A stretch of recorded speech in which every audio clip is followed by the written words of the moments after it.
Ya como en órdenes de magnitud, Estamos lejos. Estamos lejos, estamos muy lejos. Y ahí tengo otra pregunta. ¿Por qué se cree entonces que también es bien difícil que vuelva a pasar lo del 2018 con lo que está pasando ahora con Evergrande? ¿Cuáles son las condiciones distintas que hay al final? Hay varias cosas.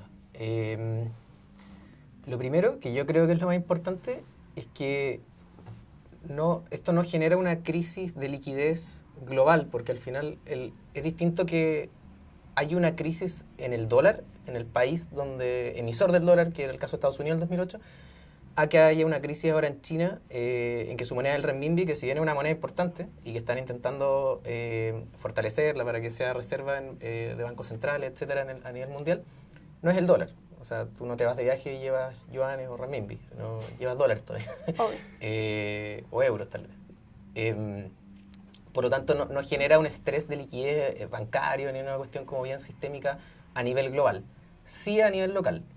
Y ahí viene la pregunta de qué tan grave va a ser para China, porque igual si hay problemas en China, eso tiene repercusiones en el mundo, sobre todo en países, no sé, por ejemplo Chile, que depende mucho del precio del cobre, y la demanda de cobre viene en general de China.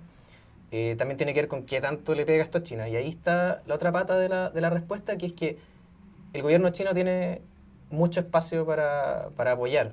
El año pasado, cuando fue la crisis del coronavirus, la mayoría de los gobiernos salieron a hacer estímulos fiscales. Entonces, por ejemplo, en el caso de Estados Unidos se les dieron cheques a las personas. En el caso de Chile, bueno, estuvo el IFE, los retiros del 10%, etc. En China no hubo mucho de eso. Tampoco hubo estímulo monetario, no bajaron la tasa, o sea, no la bajaron tanto. ¿Qué significa bajar la tasa? Bajar la tasa es básicamente estimular el crédito bajando las tasas de interés con que el Banco Central le presta plata a los bancos. Entonces, todos los días los bancos básicamente se prestan plata entre ellos, le prestan plata a la gente, etcétera, y al final del día como que quedan bancos que le quedan debiendo algunos y otros que quedaron con un exceso de plata. Entonces, estos que les quedó un exceso de plata, llega, no sé, por ejemplo, el Banco Santander y dice, me sobró toda esta plata, la voy a meter al Banco Central. ¿Por qué? Porque el Banco Central me da una tasa de interés. Entonces, si la tasa es muy alta, tengo incentivos a guardar plata en el Banco Central. Si la tasa es muy baja, tengo más incentivos a prestarla. Entonces, ellos lo que hicieron, como venían con esto de que estaba muy apalancada la economía, lo que hicieron es que no estimularon tanto ni por el canal monetario ni por el canal fiscal, sino que lo que hicieron más fue controlar el virus, hacer harta cuarentena, etcétera. Y hoy día tienen todo ese espacio que, por ejemplo, países como, no sé, tal vez Chile no tenga, tal vez Estados Unidos, incluso la Unión Europea. O sea, de hecho, si ponemos acá este grafiquito en la pantallita, si me ayudan, acá está el impulso crediticio que tiene China, y se puede ver de que durante la pandemia hizo una subida fuerte. O sea, cuando comenzó la pandemia en marzo, estimuló la economía, aumentó el crédito. O sea, como, hey, créditos baratos. Venga, y ahí bajaron la tasa probablemente. Claro. No tanto. O sea, es que tú puedes impulsar el crédito bajando la tasa o abriendo la ventanilla, reduciendo, por ejemplo, el nivel de chequeos que necesita y aumentando, no sé, informes. Su cupo, su línea de crédito, se lo aumentamos al doble. Pero hoy día está bastante bajo, está como niveles pre-pandemia. Si uno mira este tipo de gráficos en como otras economías, en general todavía está súper alto. Todavía las economías están cometiendo mucho crédito. Entonces eso dice que si China quiere reactivar un poco su economía, porque esto lo deprime, tiene ahí pólvora. Tiene pólvora seca para llegar y decir, oye, créditos para todos. Y tiene espacio para hacerlo eso. Buenísimo. Ya, yo tengo una pregunta del público. Qué bueno. Que es del S&P. Y al final entonces Sebastián dice, ¿qué piensan de la caída del S&P con el aviso del retiro del estímulo a la economía por parte de la Fed? Primero, ¿qué es la Fed? La Fed es el Banco Central norteamericano. Perfecto. Ya. Es una asociación de bancos centrales de los distintos estados. De hecho, cada estado tiene su propia Fed. Está la Fed de Nueva York, de Illinois y todo. Y se juntan y hacen una gran Fed, que es la Fed que uno conoce. Esta discusión activamente se entiende como la discusión del tapering. Que tapering significa como truncar, por decirlo, como cortarle el techo.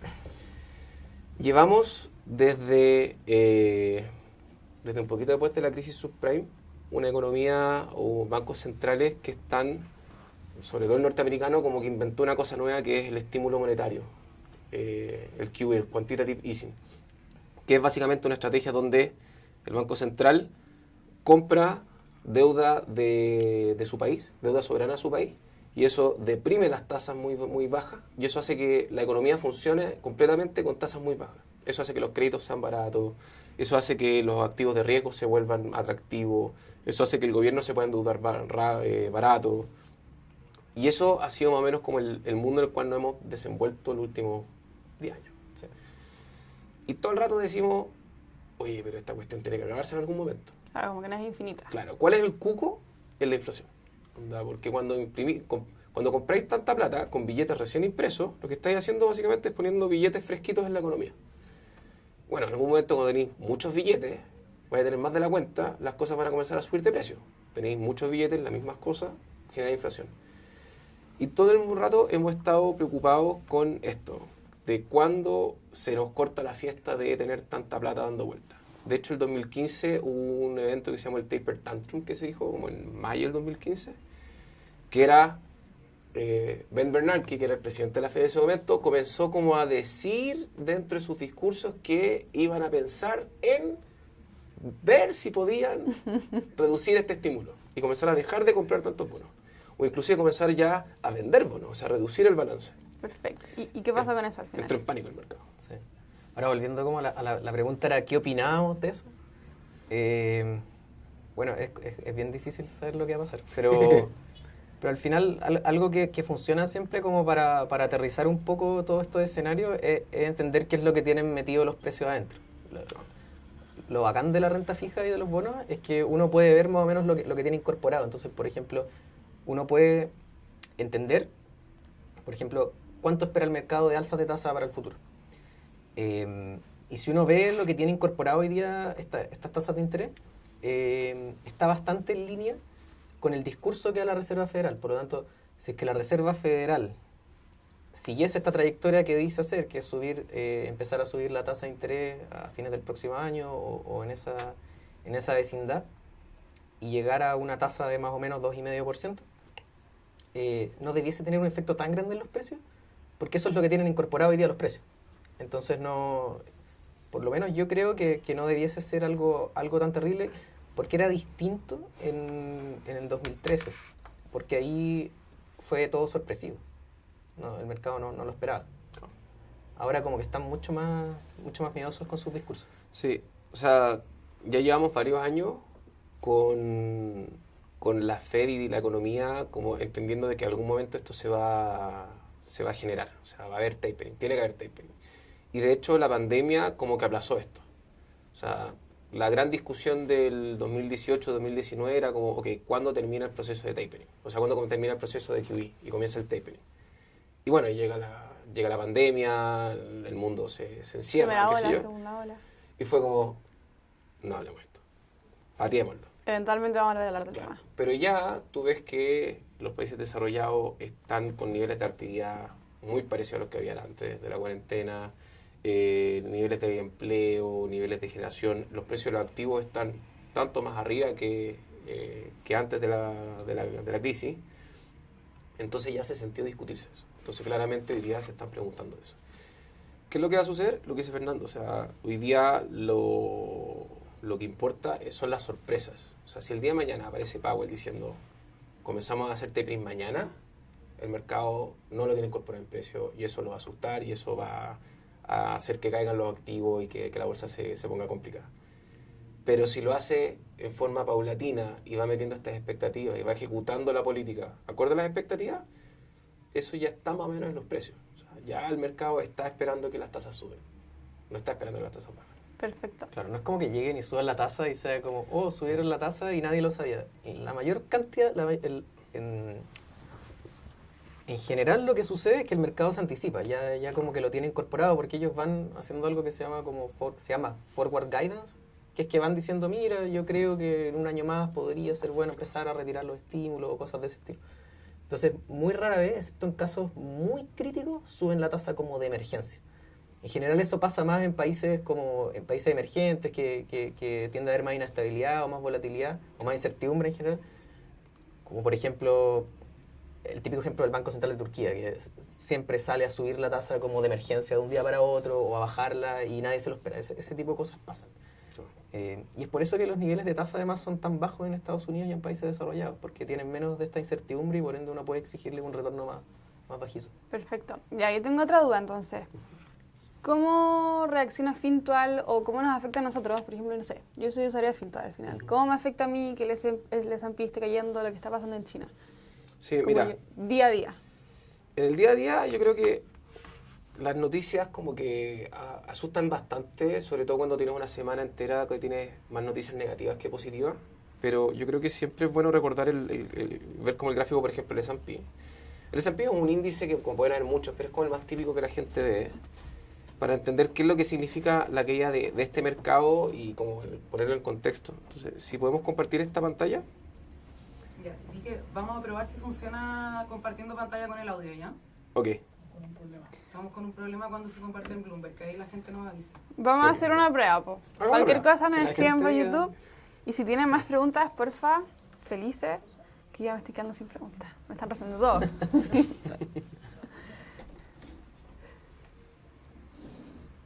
Hablen, pues, para ver si Ya. se escucha. ¿Escuchan? Ya, mano, entonces, ¿qué estamos viendo? Ya, mira, acá estamos viendo el gráfico del S&P 500. Perfecto. Entonces, yo quiero hacer un poquito el ejercicio de, veamos el último mes. Entonces, si vemos el último mes del S&P 500, se ve como bien estrepitoso. O sea, tuvimos una caída el 20 de septiembre, después tuvimos otra caída y como que suena feo. Pero si ya vemos 6 meses, por ejemplo, en realidad esta caída que Funcionó. cuando uno hace el Sigamos zoom hablando. se ve grande, ya no se ve tan grande. O sea, en realidad seguimos bastante arriba. Y si tú miráis, por ejemplo, un año, la verdad que es bastante como chiquito, son como pelos de la cola esta caída. Y después si ya vamos a periodos grandes, no sé, 5 años o más, chuta, la verdad que esta última semana o este último mes es parte más de movimientos normales. Y yo creo que eso es lo que hay que llevarse. Es cierto, pueden haber periodos que son súper difíciles. O sea, por ejemplo, acá... ¿Cuál es en ese periodo que estamos viendo? Como la caída. esa es la pandemia. Ya. La pandemia. O sea, esto es segunda quincena de marzo, cuando básicamente nos damos cuenta que existe un virus que se llama coronavirus y que todo el mundo se va a tener que encerrar por Dios sabe cuánto. Y ponte cuánto tiempo hubo desde el punto más alto que empezó a bajar hasta que volvimos a ese punto. No sé si podemos ver eso en el gráfico, pero al final, ¿cuánto tardó como el S&P en recuperarse? Sí, mira, si lo ponemos, básicamente, si llegamos al pic, fue como el 19 de febrero, Ujú. y volvimos a llegar a esos niveles en el 12 de agosto. O sea, febrero, 6 meses. como 6 meses. Como en 6 meses te comiste básicamente la mayor pandemia de los últimos 100 años Sí. y ya estás de vuelta con tu plata. Igual, esa crisis fue como una crisis bien particular. Fue bien flash. ¿Y qué nunca, cosas tenía de en particular? general, las crisis no son así como tan como tan en B corta, en el fondo. Como que cae y al mes ya estás como con una Vuelve a recuperación de la subir. mitad del drawdown.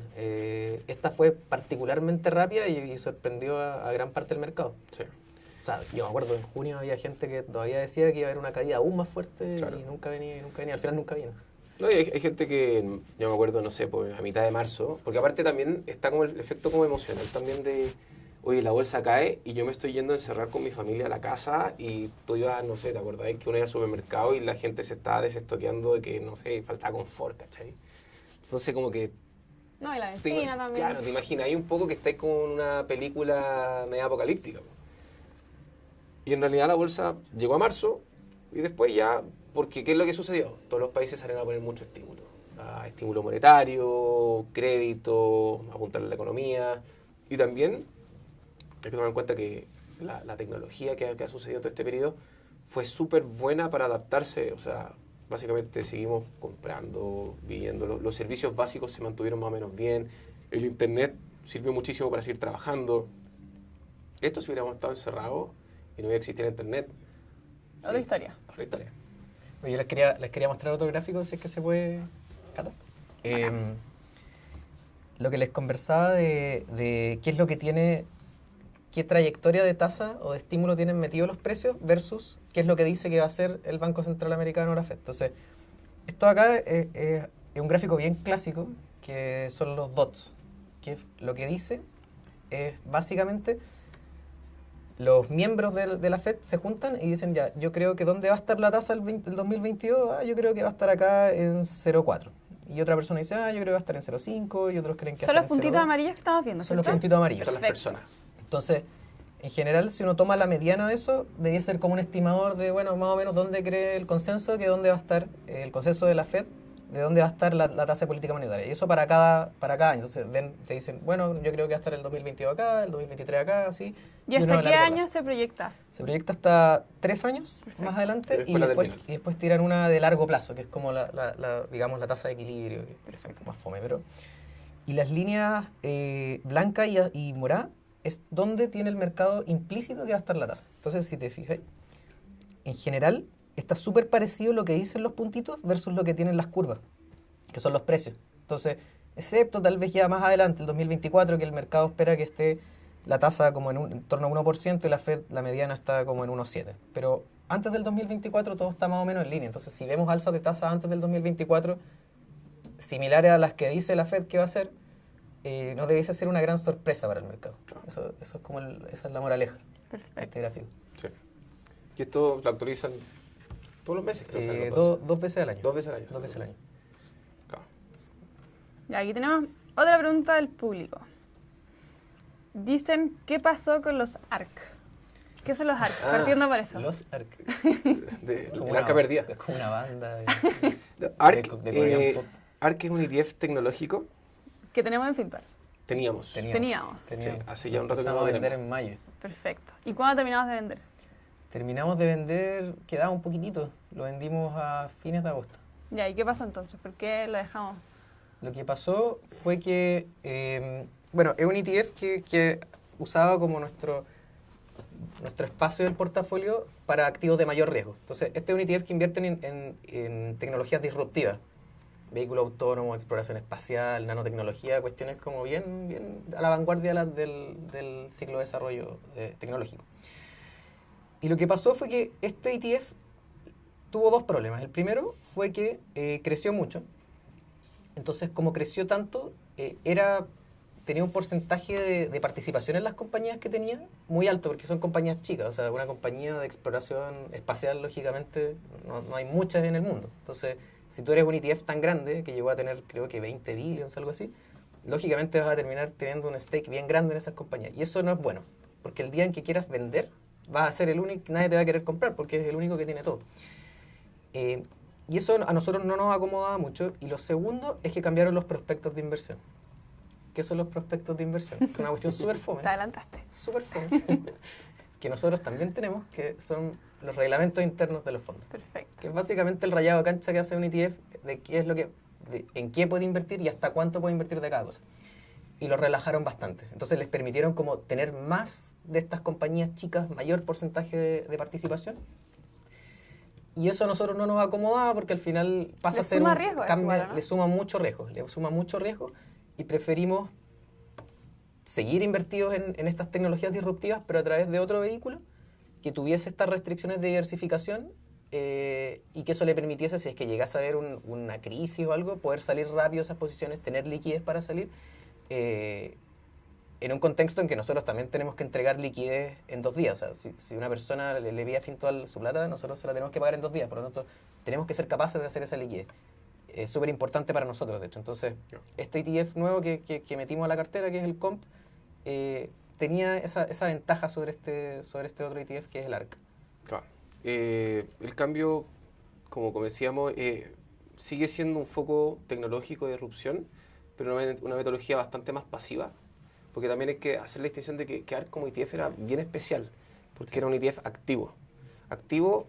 Inversión activa versus inversión pasiva, que por ejemplo Fintual busca hacer inversión pasiva básicamente, o sea, de que seguimos un índice, seguimos un proceso de optimización bastante estable y tratamos de no mover mucho el portafolio por las puras. O sea, no tratamos de ganarle al mercado, ni ser los más inteligentes del mundo, ni nada de eso. Pero ARC buscaba ir y en forma muy selectiva y muy oportunista, ir buscando estas acciones, en qué momento entrar, en qué momento salir. Este otro ETF es más pasivo y tiene un proceso bastante establecido de, ok, todo el universo de acciones que están expuestas a, por ejemplo, la electromovilidad, a los temas de solar, exploración espacial, fintech, ciberseguridad, etc. Y con esa metodología, que es bastante estable, genera un portafolio mucho más diversificado. Entonces no corres el riesgo de si tenía ARK, de que meta las patas y que tenga mucho invertido en una acción que puntualmente le va mal. Porque ahí el beneficio de la diversificación es que tal vez no estás solo en la mejor acción, pero tampoco estás solo en la peor acción. Y al final para nosotros es que no podemos nosotros contraer el riesgo. Como que se traspasa mucho a ARK, ¿o no? Claro, o sea, si tuviésemos mucho más de eso, o si prefiriéramos inversiones de ese estilo, básicamente, más que estar expuesto como al retorno del mercado como total, que es lo que toda la academia y el estudio y todo lo que ha generado, dice que paga, que en el largo plazo uno ve que la bolsa como un todo renta, y a mayor riesgo renta más. Claro. Pero cuando tú compras una sola acción, tienes lo que se llama riesgo idiosincrático, que es que no se puede diversificar. O sea que yo no puedo decir, no sé, pues la bolsa mundial todas suben, pero yo compré una sola acción. Bueno, pero ahí ya no es el riesgo del mercado como todo, el riesgo de que esa empresa haga bien la pega, de que su mercado esté bien hecho, etc. Entonces ahí tú corres mucho más riesgo. Y es un riesgo que, por lo menos la teoría dice, que no se paga en el largo plazo. Porque, ¿para qué tenerlo si lo puedes diversificar? Perfecto. Y yo tengo aquí otra pregunta de Nemías, que es de inflación. No sé si le interesa todo este tema. Es buena la pregunta de la inflación. Entonces se dice que será un poco más de 5% este año, Sí. pero hay una sensación al final, como en las cosas básicas, que los precios han subido como un 50%. Entonces, ¿por qué es eso? Porque uno siente que las cosas suben más de este 5% que nos dicen que entran a subir las cosas. Es muy buena pregunta esa, porque ya entramos en una discusión como mucho más profunda de cómo medimos las variables macroeconómicas. Sí, el Banco Central dijo que la inflación a fin de año iba a estar como en 5,7, la última proyección que hizo, que es lo más alto que ha dicho hace cuánto rato que no decía que estaba en 5,7. No, hace mucho tiempo. Hace mucho tiempo. Y de hecho después como que dice que se va a normalizar esta inflación ya como a la banda, que es más o menos entre 2 y 3%, pero en realidad el mercado está todavía bien indeciso si es que la inflación va a llegar a 5,7 o va a llegar más arriba o más abajo, y si efectivamente el próximo año vamos a ser capaces de hacerla converger tan rápido a los rangos como normales. ¿Podemos ver, por ejemplo, en Bloomberg cómo estaba la inflación? Sí, la tengo, justo está, no sé, Cata, si lo puedes poner. Terriblemente, entonces. El gráfico que está en la pantalla son las expectativas de inflación. Lo que te comentaba de que era bacán la renta fija porque puedes ver exactamente lo que piensa el mercado. Esto es exactamente, tú puedes comprar esto, tú puedes decir, mira, yo creo que la inflación va a ser 5% y ahora está a 4,9, entonces si sube a 5 gano. Perfecto. Puedes apostar exactamente al evento que quieres en un año. Entonces, esto acá, ¿qué es lo que dice? Que la inflación en un año más va a ser 4,93%. Es lo que espera el mercado. Puede que sea menos, no sé, pero este es un buen indicador de por lo menos lo que piensa el mercado. Y si se fijan, es bastante más, es el punto más alto que ha estado desde el 2010, 2011. Ahora, la pregunta de por qué la gente de repente siente que los precios suben más de lo que dice la canasta, digamos, es muy difícil dar esa respuesta, porque todas las personas compran cosas distintas. Al final la canasta es un esfuerzo, es un esfuerzo de intentar agrupar todo lo que compra la gente, pero siempre van a haber casos más particulares. No sé, tal vez alguien gasta más en comida, otro más en transporte. No sé, por ejemplo, yo ando en bicicleta, no gasto en andar en metro. No sé, entonces, No te afecta que suba o baja el metro. Sí. Claro. Entonces, tu costo de vida puede no ser el mismo que esta canasta. O sea, para hacer como un resumen, la inflación se mide todos los meses, llega el INE y dice que tiene una canasta ¿Qué es básica. el Instituto Nacional de Estadística. Perfecto. Y cada país tiene su propio instituto que mide. Típicamente se busca que sea un instituto como comillas independiente, porque si no como que hay mucho incentivo como en decir como no tenemos inflación. Modificar. Por ejemplo, en Argentina se discutía que si la medición de la inflación era independiente o no era independiente. Pero en Chile siempre se ha encontrado que es bastante independiente. Entonces ellos tienen una canasta que con análisis estadístico, encuestas y muchas cosas tratan de decir, mira, esto más o menos refleja el típico chileno. El típico chileno consume, no sé, tanta carne, tanta verdura, tanto de electrodoméstico, tanto de su presupuesto se va en arriendo, una cierta como tu gasto, tu canasta de vida. Y después van todos los meses y tratan de medir cuánto vale comprar esa canasta. Y esa es como, ya ahí como que tenéis varias cosas que son bastante difíciles como de calcular. O sea, primero, ¿cuál es esa canasta? Mi canasta no es la misma que tu canasta, no es la misma que tu canasta, ¿cierto? Segundo, ¿cómo mido el precio de eso? Entonces, hay unos factores, por ejemplo, que se llaman como factores hedónicos, que es cómo yo ajusto por la mejora de calidad, por ejemplo. Entonces, supongamos que yo todos los años, yo calculo que tú te compras una tele, o un cuarto de tele.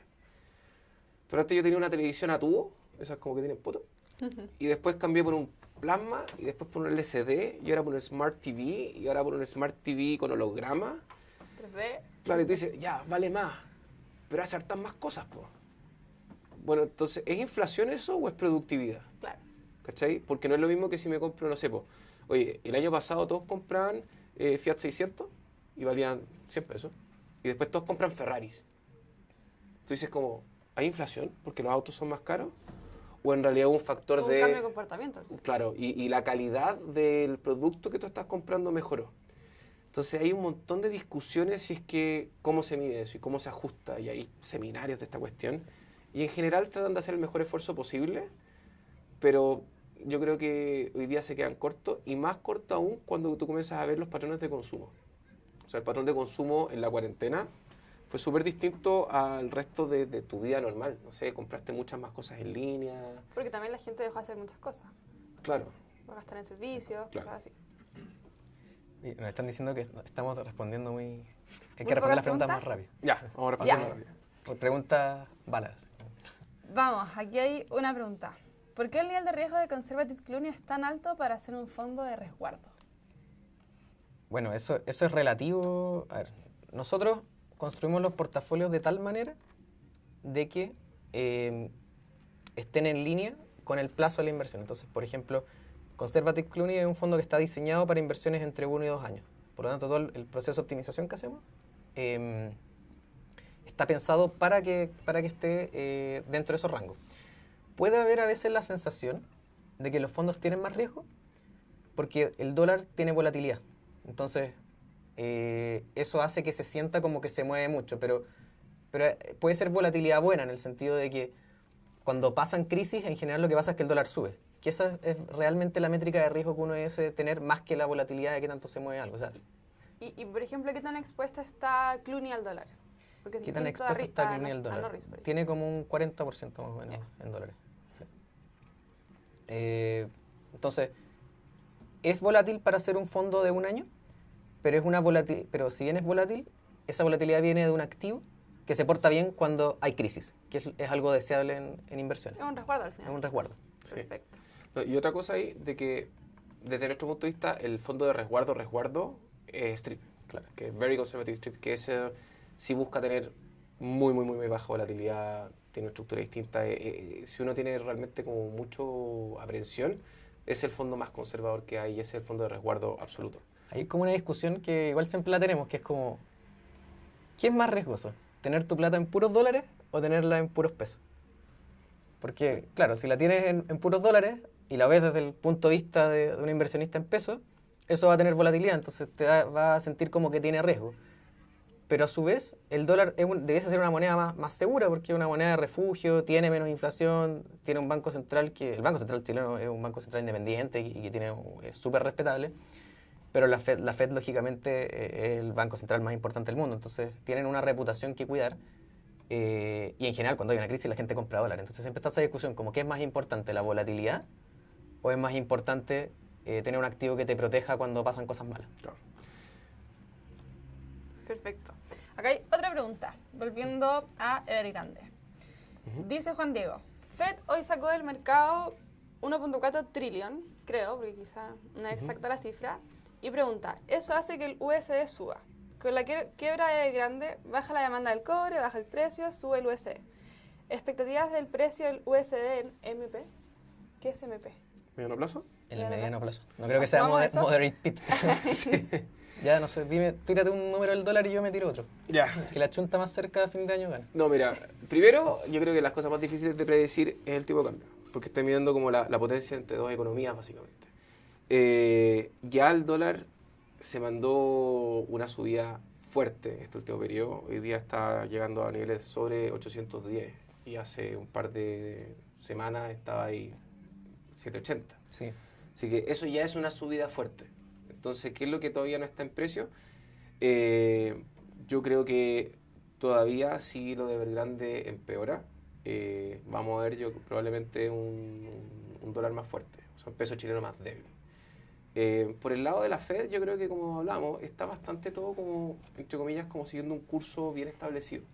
Pueden haber días de más volatilidad, pero no creo que en el mediano plazo eso te genere grandes cambios. Sí. Pero sí, el tema de deterioro en China empeora y vemos que es una salida más desordenada y el crecimiento en China se empeora. Yo pensaría de que podríamos estar al norte en los 8 días. Sí, igual el tipo de cambio es como lo más difícil de predecir, siendo que ya es como muy imposible predecir los precios.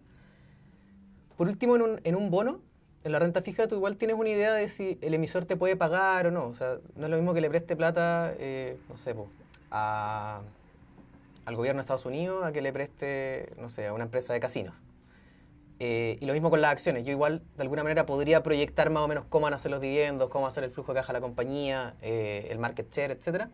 Pero el tipo de cambio no es un activo que genere flujos de caja. En el fondo, no tienes cómo saber para dónde se va a mover, más que intentar entender la oferta-demanda, cosas de ese estilo. Entonces, siempre va a ser muy difícil achuntarle al tipo de cambio. Entonces, en general, nosotros como lo vemos dentro del proceso de inversiones, es que el tipo de cambio es la variable de ajuste. O sea, el tipo de cambio lo usamos solo como como la válvula de riesgo que hay que aumentar para equilibrar el riesgo de los portafolios, más que intentar predecir un retorno esperado del dólar, porque es muy difícil predecir el retorno esperado de una paridad de moneda. Perfecto. Bueno, pero si queda abajo me la cobran, pero... Sí que... No, ya yo digo... ¿8-10? No, dije sobre 8 días. Sobre 8-10. 8.50. Ah, tú también sobre 8 días. Ah, estamos lo mismo. Sí. No, yo no sé si 8.50, un poquito menos. Ya, aquí tenemos otra pregunta. Dice, ¿por qué no agregar un fondo que siga la UEF? Como para resguardarse a la inflación. Y lo pregunta Eduardo. Perfecto, Eduardo. Mira, de hecho hemos discutido harto eso, hicimos hasta pausa al respecto sobre la inflación, porque la UEF como que tiene como esa idea de que la UEF es como cobertura inflacionaria siempre. Y eso no es tan cierto.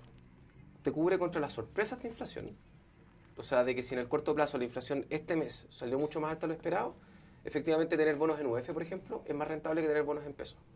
Pero como dijo Fernando, eso se arbitra. Entonces, tú se haces el cálculo como más o menos ¿Qué significa simple. que se arbitre? Arbitrar significa como ganar plata sin arriesgar. Perfecto. Entonces, cuando como queda como plata gratis encima de la mesa. Entonces, supongamos que la expectativa de inflación, así segura, es 4%. Y la tasa de los bonos nominales es, digamos, 8%. Entonces, la tasa de los bonos UEF sería, así, simplificando, sería 8 menos 4, sería 4%. Y eso más o menos se establece. Y eso uno habla de los break-evens. De break-evens es como el valor como que que iguala el gráfico todo. que mostramos hace un rato. Claro. Perfecto. Entonces, hoy día, esa paridad dice, estos bonos están ya prediciendo o metiendo en precio una inflación de un 4%, 4,9%. Entonces, ¿qué es lo que nosotros decimos activamente si alguien quiere cubrirse de inflación? Tener activos que renten más que el promedio de la inflación. Entonces, de partida lo peor que uno puede hacer es dejar la plata en caja o dejar la plata en peso sin hacer nada. Pero, por ejemplo, las acciones suelen rentar más que la inflación. Los bonos, cuando tienen cierto nivel de riesgo, no solamente porque estén en UEF, sino porque tienen premios por riesgo, rentan más que la inflación. Sí, no sé si podemos poner un gráfico en el Bloomberg. Mira, aquí estamos como programando en vivo, este es un gráfico como ya muy fintech. Este gráfico lo que tiene es Todavía se ve el de inflación. es la inflación el que quiero mostrar. Ah. Es la inflación... No, pero quizás no es el con fondo blanco. Estamos mostrándolo con fondo blanco. No, ¿No es el con fondo blanco? no fondo negro. Ah, bueno, ya. Bueno. Entonces, bueno, lo que quería mostrar es que al final en el mercado de inflación uno puede apostarle al mes de la inflación. Si tú crees que la inflación va a ser, por ejemplo, hoy día se espera que la inflación de septiembre sea 0,7. Si tú crees que va a ser 0,9, tú puedes apostarle exactamente a eso. Entonces la pregunta es, ¿Quiénes apuestan a eso igual? Yo como fondos persona, mutuos, fondos mutuos. sí, fondos mutuos que utilizan derivados para apostarle a los datos de inflación con Perfecto. forwards. Si así, raya para la suma, en general, tener la plata invertida es lo mejor para la inflación, más que tener un fondo en UEF. Igual, la buena parte de nuestros fondos ya tienen activos en UEF, pero nuestro llamado en realidad es tener una rentabilidad acorde a tu riesgo que sea más alta que la inflación. Y en general eso es lo que decimos que hay que hacer. Perfecto. Ya tengo otra pregunta. Vamos a hacer las últimas 3 Ya. preguntas porque ya se nos está acabando el tiempo, así que también tienen que Vamos a ver. acortarse. Dice, Hoy día el dólar llegó cerca de los 810 pesos y el Nasdaq cayó con fuerza ayer. Sí. ¿Cuánto compensa el aumento del dólar, la disminución de las acciones tecnológicas al fondo Risky Norris? Perfecto. Mira, en general el movimiento del dólar, como la volatilidad del dólar, es menor que la volatilidad de las acciones. Entonces compensa, pero no al 100%. Yo creo que es difícil pensar que en el fondo Risky Norris, un día que las bolsas mundiales caigan, terminemos muy arriba. Por efecto del dólar, claro. Claro, el efecto del dólar compensa, pero en parte. Perfecto. ¿Ya? Así que sí, compensa, pero no totalmente. No lo hace suficiente. No. A no ser que la caída quizás sea muy chiquitita, por ejemplo. Claro. Así que no llamaría como a decir, como dado que tenemos dólares estamos 100% cubiertos, porque también lo inverso sería cierto, o sea, cuando sube la bolsa caería el dólar y queríamos iguales. Claro. Sí. En general hay más riesgo en las acciones que en el tipo de cambio y por eso tener riesgo en acciones te compensa. Perfecto. Históricamente lo que ha pasado es que tener acciones más dólares te genera un mejor perfil de riesgo-retorno. O sea, como que tu plata está mejor diversificada por unidad de riesgo, tienes una mejor rentabilidad. Eso es lo que ha pasado históricamente. No significa que vaya a ser hacia el futuro, pero en general las correlaciones entre el dólar y los activos de riesgo tienden a ser bien estables. Buenísimo. Otra pregunta, de Rodrigo, que dice: Cathie Wood y Michael Burry tienen visión absolutamente contrapuesta sobre el panorama que se nos viene. ¿Ustedes qué opinan? Hay lugar para ser optimista. Entonces, primero, ¿quién es Cathie y quién es Michael? Cathie es la portafolio manager del ETF que hablamos antes, del ARC, que salió elegida, de hecho, la mejor portfolio manager del año pasado. Y la otra persona, Michael Burry. Sí. Michael Burry fue una... Es de los son que dos cosas. cita como las crisis, ¿no? Sí, es el protagonista de una película muy importante, Del Big Short. de Big Short, Que apuesta en contra, al final. que apuesta en contra de la crisis del 2008. O sea, él fue uno de los que Lo vio venir. lo vio venir. Perfecto. El problema, yo ahí estoy un poquito más con Cathie Wood en el sentido de que ¿Yo puedo no estar con Michael Burry? yo no estoy con Michael Burry, porque yo tampoco. él, si bien tuvo un muy buen acierto el 2008, después de eso, los próximos 15 años, cada un año dice que va a haber una crisis. Ya. Y todos los años dice, no, ahora viene, Sí. ahora viene. Y de hecho hay un post, creo que en Yahoo Finance, que son como las 20 veces que Michael Burry predijo una crisis y nunca pasó. Entonces, al final cuando De tú hecho, intentas predecir tanto y te equivocas tanto, como que pierdes un poco esa credibilidad que ganaste al principio. De hecho, hay un gráfico parecido de también otro inversionista como que apuesta contra el mercado famoso de que El escribió autor de Padre Rico, Padre Pobre. Padre Rico, Padre Pobre. Y también habré dicho como 20 veces que se viene la noche y la bolsa 20% más arriba, 20% más arriba. A ver, es cierto que las crisis suceden, es cierto que hay gente que le va muy bien apostando a las crisis, pero en general al mundo le va bien invirtiendo que la bolsa crece. Porque lo normal es que las empresas crezcan, no que las empresas caigan. Entonces, como que por fuerzas naturales, en general las economías crecen. Imagínate pensar de que como mi estrategia de inversión sea apostar que cuando las bolsas caigan, tuviste la última caída, la pandemia. Todo el mundo se fue a la casa y estuviste 6 meses arriba del agua. Después de eso, ya la fuerza de la economía, del apoyo monetario, etcétera, ya hizo que incluso el tipo que la chuntó al día anterior de que comenzara la pandemia, mira lo difícil que es eso. Aún así, el tipo 6 meses después ya su inversión estaba rentando cero, el irse corto al mercado. Entonces, en general, para invertir en acciones, en general uno hay que ser como medio optimista.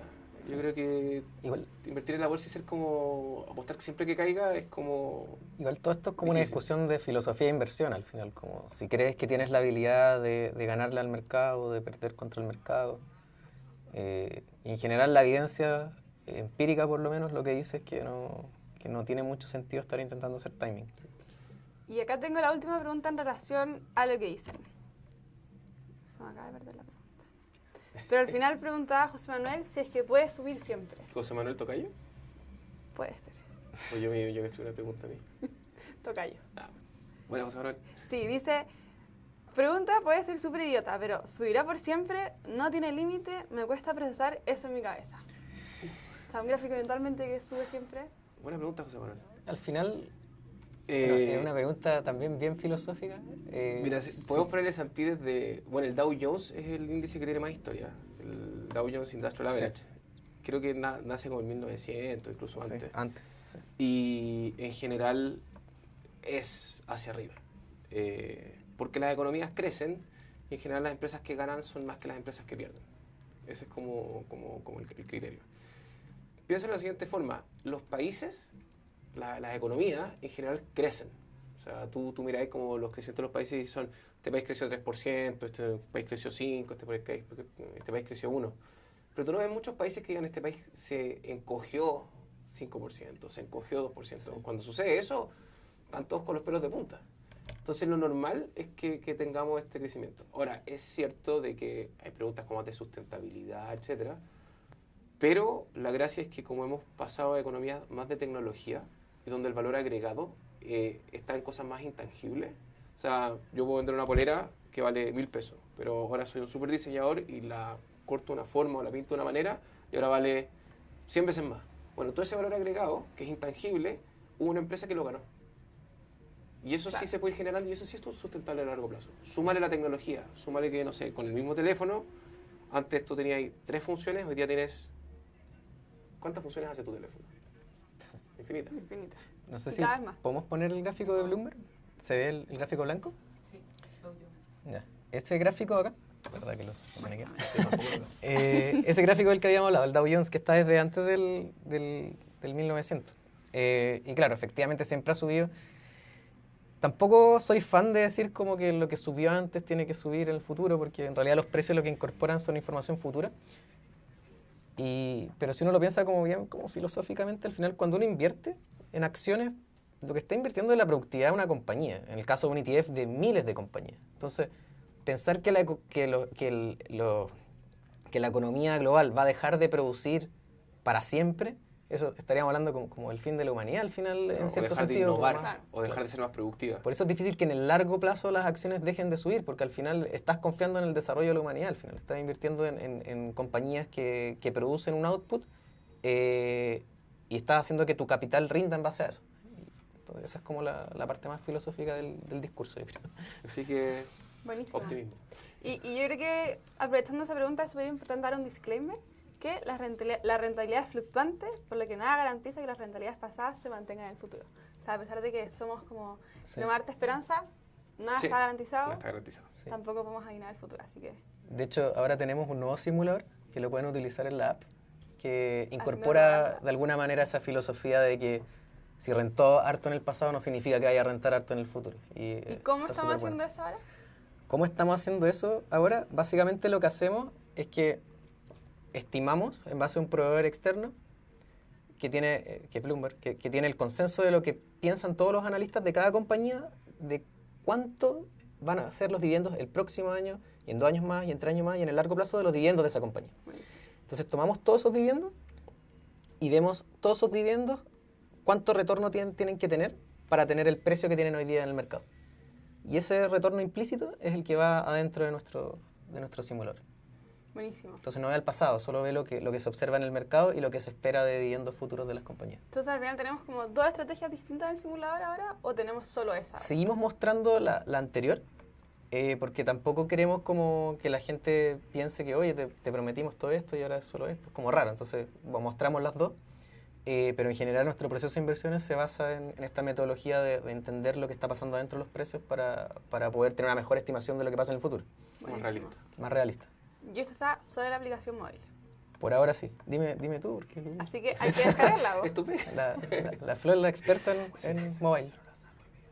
Sí, pues, o sea, aprovechando la promoción, las apps se acaban de actualizar, así que hay que ir a las App Actualícenla. Stores En iOS a descargarla, en iOS y en Android. y en Android. Qué Así bueno. que pueden descargarla para ver este nuevo simulador como... Y cambió el gráfico, igual ahora un gráfico de áreas más Buenísimo. bonito. También antes no entregábamos el resultado ajustado por inflación. Ahora también se muestra ajustado por inflación, que es más correcto en el fondo porque incorpora cómo cambia el poder adquisitivo de la plata. Buenísimo. Que esto es lo que ya hacíamos en los objetivos APB, ¿cierto? En los objetivos APB siempre lo hicimos, pero ahora además queremos ir un poco más allá y lo mostramos en los objetivos regulares o seriedad. Buenísimo, pues. Ya, pues muchas gracias por la conversación. Estuvo muy entrete. Y el último disclaimer que tengo que dar, es que dado que estamos en el Fintual, es que infórmate de las características esenciales de la inversión en fondos mutuos, están sus reglamentos internos que puedes ver en la CMF y también en los documentos de Fintual. Muchas Así que gracias. eso. Muy interesante. Gracias, Estuvo Flor. muy buena Gracias, la Fernando. conversación. Bacán. Gracias a los Chao. dos. Nos vemos. Ya.